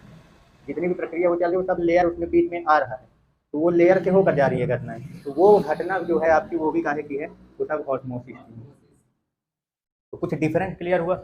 अभी तो ये पूरा डिफ्यूजन और ऑस्मोसिस का भी पूरा मेन डिफरेंस क्लियर करना है, लेकिन घटना की पहचान जो करने की बात आती है कि हम कैसे पहचानेंगे कि कौन, क्योंकि दोनों तो है सेम चीज, हाई कंसंट्रेशन से लो कंसंट्रेशन की ओर मूव करना, दोनों घटनाएं हैं। पर अपन ये कैसे पहचानेंगे कौन सा वाला डिफ्यूजन का है, कौन सा वाला ऑस्मोसिस का है? तो वो लेयर से पहचान होती है। जिस घटना में लेयर की जरूरत नहीं पड़ रही है, वो मतलब उसमें वही घटना हो रही है हाई से लो की ओर जाना, बट बीच में कोई लेयर काम नहीं कर रहा, वो डिफ्यूजन वाला है, वो विसरण की घटना है। और ये जितनी भी घटनाएं आप पढ़ रहे हो, इस प्रोसेस में पार्टिकल को हाई कंसंट्रेशन से लो कंसंट्रेशन को जाने के लिए बीच में एक लेयर से होकर गुजरना पड़ता है। तो वो जब काम कर रहा होता है तो वो कौन सा होता है, ऑस्मोसिस। अब उस ऑस्मोसिस के प्रोसेस में जो लेयर काम करती है, उस लेयर को वो लेयर कौन सा काम करता है, उसको बोलते हैं सेमी परमेबल मेम्ब्रेन। क्या बोलते हैं? सेमी परमेबल मेम्ब्रेन, ठीक है ना, सेमी परमेबल मेम्ब्रेन, ठीक है ना। ये अर्ध पारगम्य झिल्ली, बस यही अंतर है दोनों में। डिफ्यूजन और ऑस्मोसिस के प्रोसेस में दोनों में सेम घटना घटित होती है, हाई से लो कंसंट्रेशन की ओर, लेकिन जो डिफ्यूजन की घटना होती है वहाँ पे लेयर का कोई रोल नहीं होता, लेकिन जो ऑस्मोसिस की घटना होती है, परासरण की घटना, उस घटना को कराने के लिए सेमी परमेबल मेम्ब्रेन की जरूरत पड़ती है। अभी इस मेम्ब्रेन की पूरी कहानी समझते हैं, लेकिन यहाँ पे समझ में आ गया ना, ये क्लियर, कोई डाउट? चलो, डिफ्यूजन और ऑस्मोसिस का प्रोसेस समझ गए, ठीक है ना। अब इसके लिए देखो दोनों है सेम प्रोसेस, बस इसके लिए क्या है, कंडीशन अप्लाई हो रहा है, ठीक है ना, ऑस्मोसिस की प्रक्रिया में। तो जब अपन डेफिनेशन वगैरह इसका लिखेंगे ना, तो इसके लिए तो सीधे यही लिखोगे कि अपने जब कोई पार्टिकल या कोई मैटर अपने हाई कंसंट्रेशन से अपने लो कंसंट्रेशन यानी उच्च सांद्रता से निम्न सांद्रता की ओर क्या होता है, ट्रांसफर होता है, इस प्रोसेस को क्या बोलते हैं, डिफ्यूजन, ठीक है ना, यानी कि विकिरण की घटना। लेकिन जब ऑस्मोसिस का प्रोसेस बोलोगे तो इसमें क्या बोलोगे, इसके लिए क्या कंडीशन हमने लगाया था, सेमी परमेबल मेम्ब्रेन, है वही चीज, बस बीच में ये बोलना पड़ेगा कि सेमी परमेबल मेम्ब्रेन से होगा। तो जब कोई पार्टिकल या कोई मैटर अपने हाई कंसंट्रेशन से लो कंसंट्रेशन की ओर सेमी परमेबल मेम्ब्रेन से होके गुजरता है, तो वो घटना क्या कहलाती है, ऑस्मोसिस। समझ में आया, क्लियर हुआ, ठीक है ना। अभी काफी सारी चीजें हैं इसमें, मतलब कि आप एक घटना, तो एक इन दोनों के बीच में एक डिफरेंस, इसके पहले जो आप शुरू में इंट्रोडक्शन पढ़ रहे थे, वो दोनों की क्या है, सिमिलरिटीज है, कि दोनों के ही प्रक्रिया में किसी प्रकार की कोई एनर्जी की जरूरत नहीं पड़ती, दोनों ही घटनाएं अपने आप घटित होती है, मतलब स्पॉन्टेनियस इवेंट है, दोनों ही एक प्रकार के क्या है, पैसिव ट्रांसफॉर्मेशन के एग्जांपल हैं। वो सब जो शुरू में अपन लिख रहे थे ना, वो इस दोनों घटनाएं यानी पैसिव ट्रांसफॉर्मेशन यानी कि निष्क्रिय परिवहन की वो क्या पढ़ रहे थे अपन, प्रॉपर्टी, तो वो प्रॉपर्टी दोनों की है, मतलब वो सिमिलरिटीज है। अब इनके बीच में अगर डिफरेंस की अगर हम बात करें, अभी तो ऑस्मोसिस तो ये पहला जो घटनाएं अपन समझे, तो उसमें देख लिए कि जो कुछ घटनाओं में मेम्ब्रेन बीच में काम करते हैं, कुछ घटनाओं में मेम्ब्रेन नहीं रहती है, तो जिसमें मेम्ब्रेन नहीं रहती है वो डिफ्यूजन वाली, विसरण वाली घटना है, ठीक है ना। तो अपन इसकी परिभाषा में अगर लिखेंगे तो क्या लिखेंगे कि कोई भी पदार्थ जो होता है वो यानी मैटर अपने हाई कंसंट्रेशन से लो कंसंट्रेशन की ओर क्या होता है, ट्रांसफर होता है। तो ये आपका किस में आ जाएगा, डिफ्यूजन में आ जाएगा, यानी कि विसरण की घटना में। लेकिन जब इस वाले की बात करूंगा तो लिखूंगा पूरा यही, बस बीच में ये बोल दूंगा कि सेमी परमेबल मेम्ब्रेन से होके गुजरेगी, ठीक है ना। तो क्या बोलोगे इसमें, कि जब कोई पदार्थ यानी मैटर, या आप कण भी बोल सकते हैं, यानी पार्टिकल बोल सकते हो, अपने, यहाँ पे मैं बार बार अपने यानी their high concentration to their low concentration, इस चीज को ध्यान रखना, क्योंकि कंसंट्रेशन यही चीज, जिसका ट्रांसफॉर्मेशन हो रहा है उसका कंसंट्रेशन देखा जाता है। जरूरी नहीं है कि हम जो सॉल्यूशन ले रहे हैं दोनों का कंसंट्रेशन में डिफरेंस भी हो सकता है, बट जो ट्रांसफर हो रहा है उसके कंसंट्रेशन पे ध्यान देना, ठीक है ना। अब ये कंडीशन बनाता हूँ और उसमें फिर पूछता हूँ तो उसमें बताना, पहले परिभाषा क्लियर करो। तो जब कोई पदार्थ या कण अपने हाई कंसंट्रेशन यानी उच्च सांद्रता से अपने लो कंसंट्रेशन की ओर सेमी परमेबल मेम्ब्रेन अर्ध पारगम्य झिल्ली से होकर क्या होता है, गुजरता है या जाता है, तो यह प्रक्रिया जो होती है वो क्या कहलाती है, ऑस्मोसिस प्रोसेस है। समझ गए, क्लियर हो गया, कोई डाउट? ठीक, तो यानी कि यहीं से ये जो हमने पढ़ा सेमी परमेबल मेम्ब्रेन अर्ध पारगम्य झिल्ली, तो यहीं से अभी जो जो मेम्ब्रेन होती है वो कितने प्रकार की होती है वो भी देख लो।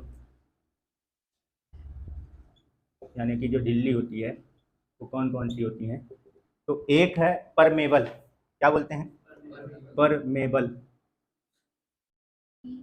पर में रे कर स्पेलिंग के तरह पी, ये एल करा है, पी आर ये बी एल ई है, हाँ ये लो, परमेबल मेम्ब्रेन यानी कि पारगम्य झिल्ली, इधर लिखत रहे, सुधारत रहे, ठीक है। एक हो गया क्या अपना परमेबल मेम्ब्रेन, का मतलब ये हो गया पारगम्य झिल्ली, मतलब जो अपने में से पूरी तरीके से यानी सभी प्रकार के पार्टिकल को क्या होने देता है, ट्रांसफर होने देता है, ये किसी में भी रोक टोक नहीं लगाता, ठीक है ना। यानी कि ये सभी प्रकार के पार्टिकल्स को अपने में से क्या होने देता है, आर पार होने देता है या ट्रांसफर होने देता है, ठीक है, क्लियर, समझ गए। दूसरा सेमी परमेबल, ये ठीक है ना, तो ये सभी पार्टिकल को अपने में से ट्रांसफर नहीं होने देता, ठीक है ना। तो दूसरा वाला जो है अपन क्या लिख रहे हैं, सेमी परमेबल मेम्ब्रेन शॉर्ट में लिखे दे रहा हूँ, ठीक है ना, सेमी परमेबल मेम्ब्रेन। तो ये क्या होता है, ये सबको नहीं जाने देता, ये केवल किसको जाने देता है, हिंदी में क्या बोलते हैं, अर्ध पारगम्य झिल्ली, ठीक है। तो ये अपने में से केवल सॉल्वेंट का, इस चीज को ध्यान रखना, अभी इसमें परिभाषा पूरी कंप्लीट नहीं हुई है, ठीक है ना। ये अपने में से केवल सॉल्वेंट के पार्टिकल को क्या करने देता है, आर पार, सॉल्यूट को नहीं जाने देता, ध्यान रखना, सॉल्वेंट यानी विलायक के कणों को, कहने का मतलब ये तो सभी को जाने देता है, ये सब को नहीं, आधे बस को जाने देता है, आधे में से भी किसको ट्रांसफर होने देता है, सॉल्वेंट को, सॉल्यूट को नहीं जाने देता, ठीक है ना। तो यह केवल सॉल्वेंट यानी कि विलायक, दीवार में लिख दी, ठीक है, यह केवल सॉल्वेंट यानी विलायक के कणों को बस क्या करने देता है, ठीक है ना, इधर साइड ऐसे लिख देता हूँ, विलायक के कणों को जाने देता है, ठीक है, कोई दिक्कत, समझ गए। और एक है नॉन परमेबल मेम्ब्रेन, कौन सा, यहाँ लिखे दे रहा हूँ, बहुत जगह है, नॉन परमेबल मेम्ब्रेन मतलब अपारगम्य झिल्ली, मतलब ये किसी को नहीं जाने देता, ठीक है ना। तो ये कैसा होता है, जो किसी भी पार्टिकल को नहीं जाने देता अपने में से, समझ गए, कोई डाउट, ठीक है ना। इसको एग्जाम्पल जैसे मान लो अगर देखना चाहो तो जैसे घर में वो नहीं होती है चलनी, एक तो एकदम बड़ी बड़ी वाली होल वाली ले लो, उसमें से सब निकल जाएंगे, उसको वो करो, खाली वो लंबी लंबी लकड़ी जो होगी वो बस नहीं जाने देगा, बाकी सभी को जाने देगा, जो अनाज उनाज रहेंगे। उससे छोटी वाली लो, तो छोटी वाली जैसे गेहूं को चालते हैं तो छोटी वाली लेते हैं तो गेहूं रह जाता है, और उससे जो छोटे छोटे कंकड़ होते हैं उनको जाने देता है। तो जो बड़ा वाला होल का था तो उस सबको जाने दे रहा था, तो यानी कि वो कौन सा वाला हो गया, परमेबल वाला हो गया। अब फिर वो जो साइज जिसका होल का थोड़ा सा छोटा किए तो उसमें क्या हो गया, अब वो जो पत्थर उत्थर के कंकड़ उंकड़ थे उनको जाने दिया, और गेहूं को क्या कर दिया उसने, रोक लिया, तो वो आधे चीजों को जाने दे रहा, सबको नहीं जाने दे रहा, मतलब वो सेमी वाले में आ गया। और इतना छोटा कर दो कि वो किसी को न जाने दे, तो यानी किसी को आर पार नहीं जाने दे रहा, आटा वाला समझ गए कि नहीं समझे, विदाउट। ये जो सेमी परमेबल मेम्ब्रेन है, इसमें कौन से मेम्ब्रेन लिए जाते हैं, क्या एग्जांपल लिया जाता है उसका, तो उस चीज को ध्यान रखे रहना थोड़ा सा, कहाँ लिख रहे हैं, चलो। तो समझ गए ना कि जो डिफ्यूजन और ऑस्मोसिस है तो इसमें किसी प्रकार की कोई लेयर की जरूरत नहीं होती, और ऑस्मोसिस में क्या है, लेयर लेकर वो कौन सी वाली है मेम्ब्रेन, सेमी परमेबल मेम्ब्रेन, अर्धपारगम्य झिल्ली, ठीक है ना। तो वो एक्चुअली में जो सेमी परमेबल मेम्ब्रेन होता है, जो अर्धपारगम्य झिल्ली होती है, वो कौन सी होती है, क्या मतलब कौन सा इसमें यूज करते हैं, तो उसका भी एग्जाम्पल थोड़ा सा याद रखे रहना। तो इसमें जो चर्म पत्र होता है ना, चर्म पत्र जानते हो, ये चमड़ी है ना, इसका तैयार किया जाता है, तो इंसान की चमड़ी नहीं, जानवर की चमड़ी से बनाया जाता है, ठीक है ना। उसको परचमेंट बोलते हैं, क्या बोलते हैं, परचमेंट,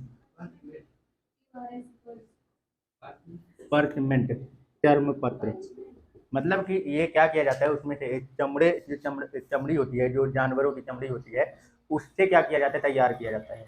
ये एकदम मतलब तुमको एकदम कागज की लेयर की तरह ये दिखेगी, किसी तरह दिखेगी, कागज की तरह एकदम रहती है वो।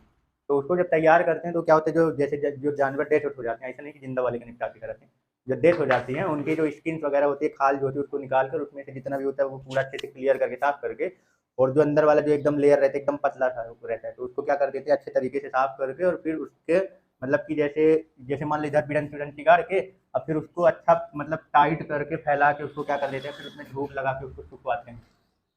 तो वो एकदम से मतलब बहुत खतन मतलब बहुत ज़्यादा उसमें खींच के और एकदम से उसको फैला देते हैं, और फिर जब उस पर धूप वगैरह पड़ती है तो वो एकदम टाइट हो जाता है, मतलब कि वो एकदम पत्र पेपर की तरह बन जाता है, जैसे अखबार अखबार हो गया। हाँ, हाँ उसी तरीके का, तो वो थोड़ा मोटा होता है, पर ये जो परचमेंट यानी जो चर्म, ये जो सेमी परमेबल मेम्ब्रेन के लिए जो तैयार करते हैं वो काफ़ी पतला होता है, बाकी वो वही सेम टू सेम वो है, जैसे ढोलक का जो तैयार होता है वो सेम टू सेम उसी तरीके से इसका भी तैयार करते हैं, समझ गए, ठीक है ना, क्लियर।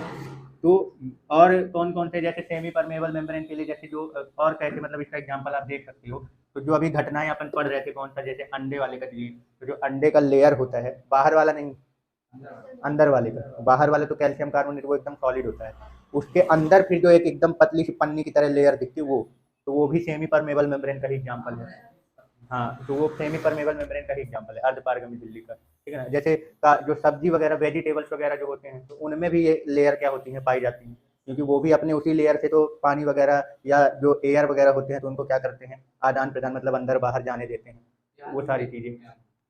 और इसका एक बहुत फेमस मतलब आर्टिफिशियल वाला, ये सब तो थोड़ा नेचुरल वाले हो गए, आर्टिफिशियल मतलब कि केमिकल वगैरह यूज करके जो बनाए जाते हैं, तो वो कौन सा होता है? तो वो होता है कॉपर फेरोसाइनाइड। क्या? Copper ferrocyanide. सूत्र है Cu2Fe ये। तो ये भी सेमी परमेबल, ये आर्टिफिशियल वाला है, ठीक है ना, यानी कृत्रिम। बाकी सब जो है वो कौन से वाले, अभी जो जितने वो सब नेचुरली अपने को दिख रहे थे, ठीक है ना। आर्टिफिशियल मतलब जो लेबोरेटरी वाले होते हैं, जो लैब में तैयार करते हैं केमिकल वगैरह, ये देखो ये केमिकल वगैरह लेके यूज करके बनाया गया इसको, ठीक है ना। तो ये कौन सा, ये आर्टिफिशियल सेमी परमेबल मेम्ब्रेन, कृत्रिम अर्धपारगम्य झिल्ली, ठीक है ना, क्लियर। तो इसको बोलते क्या है, क्या नाम है इसका? कॉपर फेरोसाइनाइड, ठीक है ना। तो इसको ध्यान रखना, ये ऑब्जेक्टिव पॉइंट है, एक तरीके से पूछा जाता है कि भाई जो सेमी परमेबल मेम्ब्रेन है, तो ऑप्शन दे देगा कि इनमें से कौन सा कंपाउंड या कौन सा मैटर ऐसा है जो सेमी परमेबल मेम्ब्रेन का काम करेगा। तो ये पर्चमेंट और इसका काफ़ी ज़्यादा वो किया जाता है। बाकी नेचुरल तो समझ ही गए, ठीक है, कोई डाउट? ठीक है, तो ये इनकी मदद से ऑस्मोसिस प्रोसेस की प्रक्रियाएं जो है वो क्या है, कराई जाती हैं, ठीक है ना, क्लियर। तो अब ऑस्मोसिस प्रोसेस को टोटली बोल सकते हो कि ऑस्मोसिस प्रोसेस यानी कि जो परासरण की प्रक्रिया होती है वो क्या है। तो क्या होता है कि जब, अब यहाँ पे मैंने क्या लगा दिया था एक कंडीशन की, पहला तो ये कि ये प्रक्रिया जो होगी इसमें जो भी पार्टिकल जाएगा तो वो किसका पार्टिकल जाएगा? सॉल्वेंट का। किसका पार्टिकल जाएगा? सॉल्वेंट का। और बीच में जो मेम्ब्रेन यूज होगी वो कौन सी? सेमी परमेबल मेम्ब्रेन, ठीक है ना, क्लियर। तो क्या होता है कि जब कोई मतलब विलायक के कण यानी सॉल्वेंट के पार्टिकल जो होते हैं, और विलायक के रूप में ज्यादातर पानी को लिया जाता है। किसको लिया जाता है? पानी को। ज्यादातर एग्जाम्पल जो होता है पानी का लिया जाता है, लेकिन हो गया मान लो कहीं कुछ दूसरा ले लिया तो फिर भी बताना क्या है, सॉल्वेंट का ही बताना है। तो जब क्या होता है, कोई ऐसा प्रोसेस जिसमें सेमी परमेबल मेम्ब्रेन के से कौन सा, सॉल्वेंट के पार्टिकल, विलायक के कण जो होते हैं, वो अपने हाई कंसंट्रेशन से लो कंसंट्रेशन की ओर सेमी परमेबल मेम्ब्रेन से होके जाते हैं, तो वो क्या कहलाता है, वो जो घटना होती है वो कौन सी कहलाती है?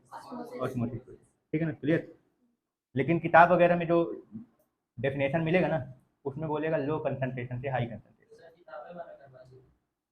वो भी चाहिए, जो मैं बोल रहा हूँ वो भी चाहिए, वो भी चाहिए, बट मैं जो बोल रहा हूँ और उसमें जो किताब में डेफिनेशन वगैरह बोला जाए तो उस चीज़ को समझो। मैंने फिर से क्या बोला, फिर से एक चीज़ को नोट करा रहा हूँ। मैंने बोला जिसका भी ये प्रोसेस हो रहा है वो अपने हाई कंसंट्रेशन से लो कंसंट्रेशन की ओर जाएगा। क्या बोला मैंने? अपने। लेकिन जो ऑस्मोसिस प्रोसेस की प्रक्रिया जो किताब वगैरह में दिखाई जाती है, तो वो क्या दिखाया जाता है, वो ऐसे दिखाया जाता है कि वो तैयार करेगा अपना एक कंटेनर वगैरह लेगा, अब बीच में हमने क्या कर दिया, एक सेमी परमेबल मेम्ब्रेन लगा दिया, ठीक है ना। ये क्या है? ये सेमी परमेबल मेम्ब्रेन है, ठीक। इधर साइड हमने क्या कर दिया, एक कोई प्योर सॉल्वेंट रख दिया। क्या रख दिया मैंने? इधर प्योर सॉल्वेंट है, ठीक है ना। प्योर सॉल्वेंट मतलब हो गया एक शुद्ध विलायक है इधर, ठीक है। अब इधर मैंने इस वाले चैम्बर में मैंने क्या कर दिया, इधर साइड सॉल्यूशन रखा है। क्या रखा है मैंने इधर साइड? सॉल्यूशन है ये, ठीक है ना। इस सॉल्यूशन में जैसे इधर प्योर सॉल्वेंट यानी पानी ले लो, प्योर सॉल्वेंट में कौन ले लो, मान लो पानी।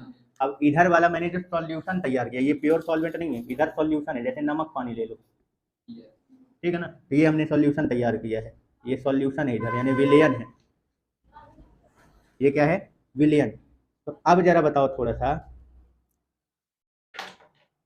कि किधर किधर साइड के सॉल्यूशन का कंसंट्रेशन ज़्यादा है? सॉल्यूशन, चलो मान लो थोड़ी मात्रा, इधर थोड़ी बहुत मात्रा में मान लो, मैं इधर भी नमक लगा दूँ, थोड़ी बहुत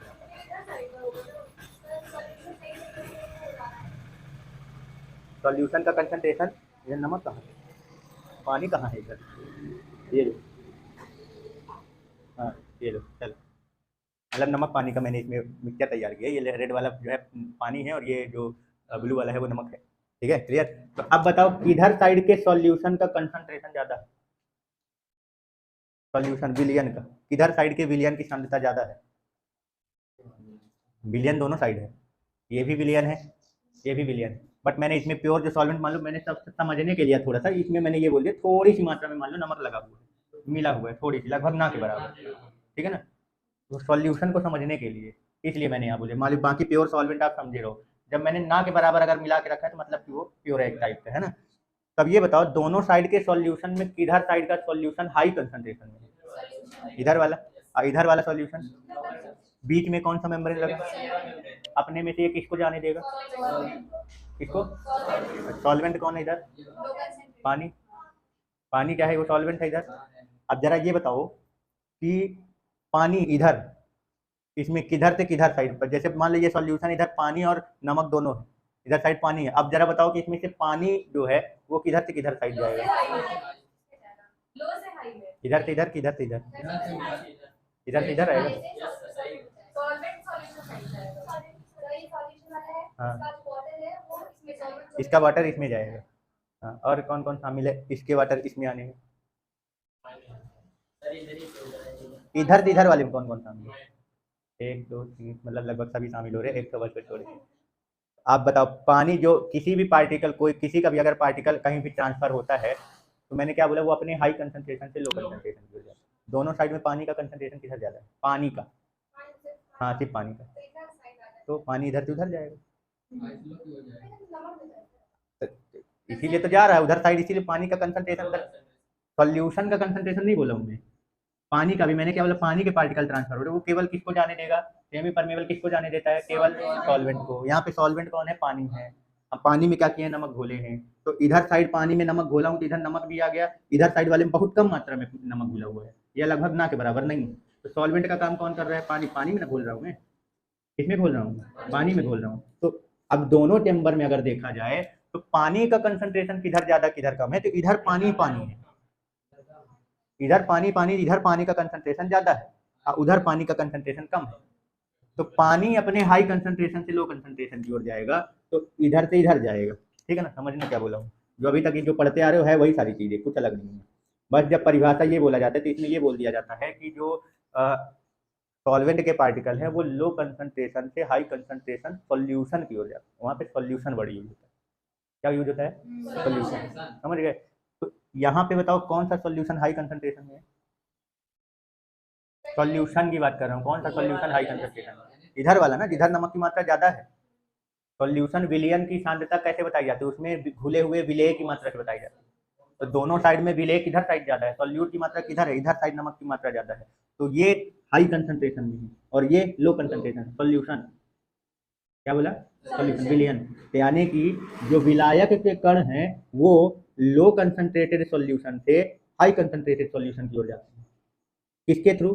सेमी परमेबल मेम्ब्रेन। इस प्रोसेस को समझ में आया क्यों ऐसा बोला गया? क्योंकि जिधर सॉल्यूशन का कंसंट्रेशन कम होगा उधर सॉल्यूट का अमाउंट कम होगा और सॉल्वेंट का अमाउंट ज्यादा होगा, मतलब सॉल्वेंट उधर साइड अपने हाई कंसंट्रेशन में है। समझ में आया क्या बोला? तो इधर का सॉल्यूशन लो कंसंट्रेशन में, मतलब इधर का पानी हाई कंसंट्रेशन में, सॉल्यूशन का लो कंसंट्रेशन, विलयन की कम सांद्रता, मतलब उसमें विलेय की मात्रा कम, अभिलायक की मात्रा ज्यादा। और जो ये जो पैसिव ट्रांसफॉर्मेशन जो होता है ये सब उसी के एग्जांपल है ना, जो क्या बोलते हैं हिंदी में सर जाती है, निष्क्रिय स्थानांतरण जो होता है, ठीक है, तो वो अपने हाई कंसंट्रेशन से लो कंसंट्रेशन की ओर होता है। तो यहाँ पे भी हो वही रहा है, पानी अपने हाई कंसंट्रेशन से लो कंसंट्रेशन की ओर ही जा रहा है। बट यहाँ पे जो अपन बोल रहा हूँ तो मैं यहाँ पे ये बोल रहा हूँ वो अपने कंसंट्रेशन, ठीक है ना। पर जब सॉल्यूशन के कंसंट्रेशन से डिफिनेशन बनाओगे तो सॉल्यूशन का कंसंट्रेशन इधर कम है और इधर ज्यादा है। अब पानी अपने हाई कंसंट्रेशन से लो की तरफ ही जाएगा, तो पानी इधर ज्यादा है और उधर कम, तो पानी इधर से उधर जा रहा है, लेकिन सॉल्यूशन का कंसंट्रेशन किधर ज्यादा है? उधर। तो इसमें इसलिए क्या बोल दिया जाता है कि जो विलायक के कण हैं, जो सॉल्वेंट के पार्टिकल हैं, वो सॉल्यूशन के लो कंसंट्रेशन यानी विलयन के कम सांद्रता से उच्च सांद्रता की ओर सेमी परमेबल मेम्ब्रेन द्वारा क्या होते हैं, जब पास होते हैं, तो इस प्रक्रिया को क्या बोलते हैं? परासरण। तो दोनों की कहानी समझ में आई? वो जा अपने हाई से लो कंसंट्रेशन में ही रहा है, बट जब सॉल्यूशन बड़ी यूज कर लोगे तो जिधर पानी अपने हाई कंसंट्रेशन में है मतलब उधर सॉल्यूट कम है, मतलब उधर सॉल्यूशन का कंसंट्रेशन कम है, सॉल्यूशन का, विलयन का, और जिधर पानी की मात्रा कम है मतलब उधर विलेय की मात्रा ज्यादा हो गई है, तो उधर सॉल्यूशन यानी विलयन की सांद्रता ज्यादा हो गई है। समझ गए? तो सॉल्यूशन की जब बात करूंगा, ऑस्मोसिस प्रोसेस में जब सॉल्यूशन यानी विलयन की बात की जाएगी तो विलयन में वो लो कंसंट्रेशन से हाई कंसंट्रेशन की ओर जा रहा है, लेकिन जब खुद के कंसंट्रेशन से बात होगी तो वो खुद के हाई से लो में ही जाएगा। ये हमेशा 100% सही। समझ गए? कोई डाउट? ठीक है ना, बस यही चीज का थोड़ा सा समझे रहना है, ठीक है। चलो, तो ऑस्मोसिस और डिफ्यूजन का प्रोसेस तो समझ गए है ना, विसरण और परासरण की प्रक्रिया क्या है। चलो अब इनके बीच में डिफरेंस बताओ भाई, डिफ्यूजन और ऑस्मोसिस, विसरण और परासरण के बीच में क्या क्या डिफरेंस है। चलो पहला डिफरेंस, डिफ्यूजन की प्रक्रिया जो है यानी कि जो विसरण की जो घटना होती है, इसमें पहले तो ये चीज ध्यान रखना, ये दोनों इसमें होती है, ये दोनों घटनाएं केवल लिक्विड और गैस में होती है, केवल लिक्विड। सॉलिड में ये घटना नहीं होती, पहले ही ध्यान रखे रहना। ये सॉलिड के लिए ये घटना जो है वो नहीं है, ठोस पदार्थों के लिए, क्योंकि इसमें क्या होना होता है, ट्रांसफर होना होता है एक जगह से दूसरी जगह पे। तो सॉलिड के जो पार्टिकल होते हैं, ठोस के जो कण होते हैं, उनके पास काइनेटिक एनर्जी एक भी नहीं होती है। काइनेटिक एनर्जी बहुत कम होती है, लगभग 0 के बराबर, यानी गति करने के लिए उनके पास एनर्जी रहती है। तो जो लिक्विड और गैस के पार्टिकल होते हैं वो क्या कर सकते हैं, मोशन कर सकते हैं, मूवमेंट कर सकते हैं। तो जो परासरण और विसरण की घटना है, जो ऑस्मोसिस और डिफ्यूजन का प्रोसेस है, इसमें क्या बोला जाता है, वो अपने हाई कंसंट्रेशन से लो कंसंट्रेशन की ओर मूव होना है। तो मूव होना मतलब यहाँ मोशन की जरूरत है यहाँ पे। तब जो मोशन कर ही नहीं सकता तो वो सीधी सी बात है, वो ये घटनाएं भी नहीं कर पाएगा। तो ये घटना सॉलिड के लिए नहीं होती है। तो पहले तो ये क्लियर रखना कि ये जो घटनाएं जो होती हैं यानी ऑस्मोसिस और डिफ्यूजन की, वो किसके लिए होती है, जो लिक्विड और गैस, केवल द्रव और गैस के लिए। ठीक है ना? हाँ बोलो, क्या हो रहा है? अरे कैसे भी करो, कोई दिक्कत नहीं है। चलो ठीक है, समझ गए? ठीक है, तो यानी कि अब देखो, ये वाला जो ऑस्मोसिस वाली जो प्रक्रिया है, ये तुम्हारा इसके लिए सॉल्यूशन की जरूरत पड़ेगी। किसके? ये सॉल्यूशन में होगा। ठीक है ना? यानी कि ये जो देखो, ये जो अपन बनाए थे, तो इसके लिए हमने सॉल्यूशन तैयार किया था ना। ऑस्मोसिस में क्या बोला जाता है कि विलायक के कण यानी सॉल्वेंट के पार्टिकल सेमी परमेबल मेम्ब्रेन द्वारा यानी अर्धपारगम्य झिल्ली द्वारा लो कंसंट्रेटेड सॉल्यूशन से हाई कंसंट्रेटेड सॉल्यूशन, यहाँ सॉल्यूशन बढ़ा रहा है ना, इसका मतलब जो ऑस्मोसिस का प्रोसेस है वो किसके लिए होता है, सॉल्यूशन, विलयन में होता है, ये ध्यान रखना। ठीक है ना? और जो डिफ्यूजन की प्रक्रिया होती है, जैसे ये देखो, यहाँ पे कोई विलयन विलयन हम तैयार नहीं किए हैं, बस ये प्योर मैटर था। ठीक है ना? वो स्प्रे वाला परफ्यूम का, मैंने उसको क्या किया, स्प्रे किया, वो पूरे एटमॉस्फेयर में क्या हो गया, फैल गया। यहाँ पे कोई सोल्यूशन वोल्यूशन वाला केस नहीं आ रहा, ये लिक्विड है और वो गैस फॉर्म में चला गया है। यानी कि ये जो डिफ्यूजन का प्रोसेस है, ये लिक्विड और केवल गैस, मतलब प्योर लिक्विड और गैस की बात हो रही है, यहाँ पे कुछ मिक्स नहीं किया गया है। मतलब सॉल्यूशन बनाने की जरूरत यहाँ नहीं है, डिफ्यूजन की प्रक्रिया प्योर मैटर में हो जाएगी। लेकिन जो ऑस्मोसिस का प्रोसेस है उसके लिए हमें सॉल्यूशन बनाने की जरूरत पड़ेगी, यानी विलयन वहाँ पे तैयार करना पड़ेगा। क्लियर हो गया? कोई डाउट? ठीक है ना? चलो नेक्स्ट डिफरेंस बताओ, क्या जानना है? हाँ, और इसमें है ना भाई, यहाँ देखो, यहाँ पे कोई सेमी परमेबल मेम्ब्रेन यूज हुआ है, मतलब इसमें सेमी परमेबल मेम्ब्रेन की जरूरत नहीं पड़ती है पारगम झिल्ली की, और इसमें अपने को जरूरत पड़ती है। ठीक है, और बताओ नेक्स्ट डिफरेंस बोलो।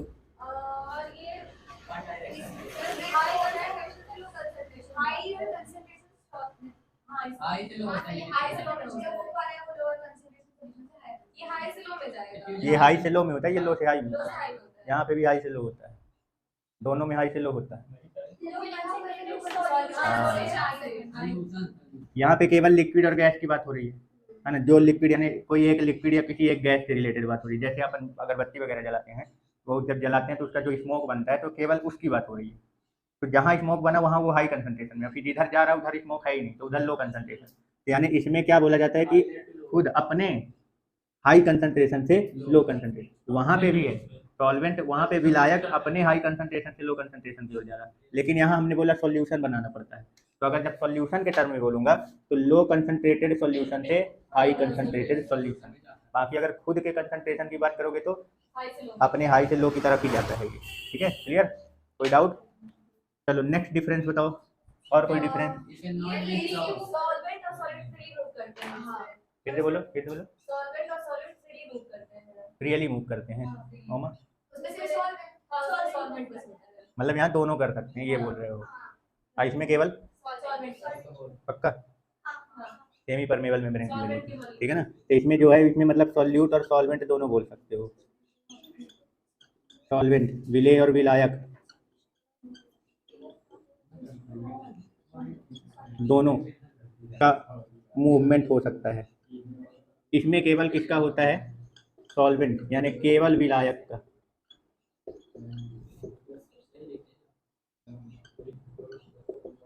मूवमेंट यहाँ पे अगर बोलेगे ट्रांसफॉर्मेशन की बात हो रही है। ठीक है ना? क्लियर? चलो और बताओ डिफरेंस। हाँ बोलो। मतलब इस प्रक्रिया को आप रोक नहीं सकते। चलो और देखो, ये जो प्रोसेस है आप इसको उल्टा प्रोसेस नहीं कर सकते, रिवर्स नहीं कर सकते। मतलब अगर इसकी गैस जो है, जैसे मान लो हमने वो स्प्रे जो हमने किया है, ये जो चला गया है ना, अब मैं उसको हवा से वापस इकट्ठा करके यहाँ नहीं ला सकता। समझ गए? ये नॉट रिवर्सिबल प्रोसेस है। समझ में है? ये नॉन रिवर्सिबल प्रोसेस है। ठीक है ना? अनुत्क्रमणीय, ठीक है, ये नॉन रिवर्सिबल है। इस प्रोसेस को आप रिवर्स कर सकते हो, ठीक है ना। जो इधर साइड गया है ना, अभी वो ऑस्मोसिस प्रेशर के कहानी में समझ में आएगा, लेकिन अभी यहीं पे समझा दे रहा हूँ थोड़ा सा, फिर बाकी पूरी कहानी ये जो सिस्टम है वो ऑस्मोसिस प्रेशर यानी परासरण दाब में समझ में आएगा। ये जो सेमी परमेबल मेम्ब्रेन है, जब ये इधर से उधर साइड चला गया, मान लो इसके पार्टिकल जो है वो इधर से उधर साइड चले गए, तो उसको वापस इधर लाया जा सकता है, ठीक है ना। तो इधर साइड कैसे वापस लाया जा सकता है, इधर साइड का प्रेशर बढ़ाओ तुम, कोई एक्सटर्नल फैक्टर अप्लाई करो, और इसमें क्या करो, इधर साइड जैसे मान लो मैं एक इधर साइड मान लो पिस्टन तैयार कर देता हूँ, ये मान लो, ठीक है ना। अब मैं इधर साइड प्रेशर लगाऊंगा, तो इधर का प्रेशर जब बढ़ेगा तो वैसे भी ये सॉल्यूट के पार्टिकल को तो जाने नहीं देगा, जाने किसको देगा, केवल सॉल्वेंट को। तो जो सॉल्वेंट वाला होगा वो इधर जैसे जैसे प्रेशर बढ़ाते जाओगे ये वापस आएगा इधर। तो यानी इस प्रोसेस को आप रिवर्स कर सकते हो, ठीक है ना। रिवर्स करना मतलब सॉल्यूट सॉल्वेंट को यानी विलायक के कण को वापस उसके हाई कंसंट्रेशन की ओर भेज सकते हो, ठीक है ना। तो ये रिवर्सिबल प्रोसेस, ठीक है ना, यानी कि ये उत्क्रमणीय प्रक्रिया है, ठीक है ना। इस ये जो रिवर्सिबल वाला बोले है ना, रिवर्सिबल है, इस प्रोसेस को रिवर्स ऑस्मोसिस प्रोसेस बोलते हैं। क्या बोलते हैं, रिवर्स ऑस्मोसिस। तो रिवर्स ऑस्मोसिस प्रोसेस अपने आप नहीं होती, ये ध्यान रखना। ऑस्मोसिस प्रोसेस अपने आप होगी, रिवर्स करना होगा तो तुमको अलग से फिर प्रेशर लगाना पड़ेगा। तो इधर साइड जिधर सॉल्यूशन का कंसंट्रेशन ज़्यादा है उधर साइड आप प्रेशर क्या करो लगाओ, तो जो इधर के सॉल्वेंट के पार्टिकल उधर साइड आए थे वो वापस अपनी जगह पे वापस चले जाएंगे। तो ये जो प्रक्रिया हमने अपनाई है जिसमें रिवर्सिबल वाला, तो इसको रिवर्स ऑस्मोसिस प्रोसेस बोलते हैं, ठीक है ना। उत्क्रमणीय परासरण अभिक्रिया, यानी ये रिवर्सिबल है तो रिवर्स ऑस्मोसिस प्रोसेस इस घटना को। अब कैसे किया जाता है, ये अपने आप वाला नहीं है, ये ध्यान रखना, ठीक है। इसको आप पैसिव ट्रांसफॉर्मेशन में नहीं शामिल कर सकते इस घटना को, ठीक है। रिवर्स ऑस्मोसिस प्रोसेस को आप पैसिव ट्रांसफॉर्मेशन यानी कि जो निष्क्रिय स्थानांतरण, निष्क्रिय स्थानांतरण में शामिल नहीं कर सकते, क्योंकि ये अपने आप नहीं हो रहा, इसको कराने के लिए मुझे अलग से प्रेशर लगाना पड़ रहा है। समझ गए, क्लियर हो गया, कोई दिक्कत, ठीक है। इस प्रक्रिया को आप रोक नहीं सकते, ये जो प्रक्रिया चल रही है, और जैसे मान लो मैंने इसको स्प्रे कर दिया, मैं सोचूं कि मैं इसको फैलने से रोक दूं, ये नहीं कर सकते तुम, ठीक है ना, वो पूरा फैलेगा ही अपने आप, ठीक है ना। तो इसको अपन क्या है, it can not be stoppable, stop, क्या बात है, इसे रोक नहीं सकते, ठीक है ना। इस प्रोसेस को रोक सकते हो कैसे, हाँ हाँ वही है भाई, उसको इधर जैसे जा रहा है तो इधर साइड क्या करो, प्रेशर लगाओ।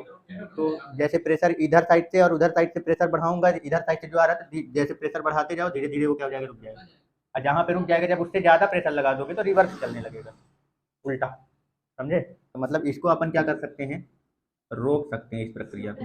अब कैसे रोक सकते हैं, मतलब जो हाई कंसंट्रेटेड सॉल्यूशन है उधर साइड प्रेशर अप्लाई करके, समझ गए, ठीक है। तो ये डिफरेंस क्लियर हुआ, कोई डाउट, ठीक है ना। तो ये था तुम्हारा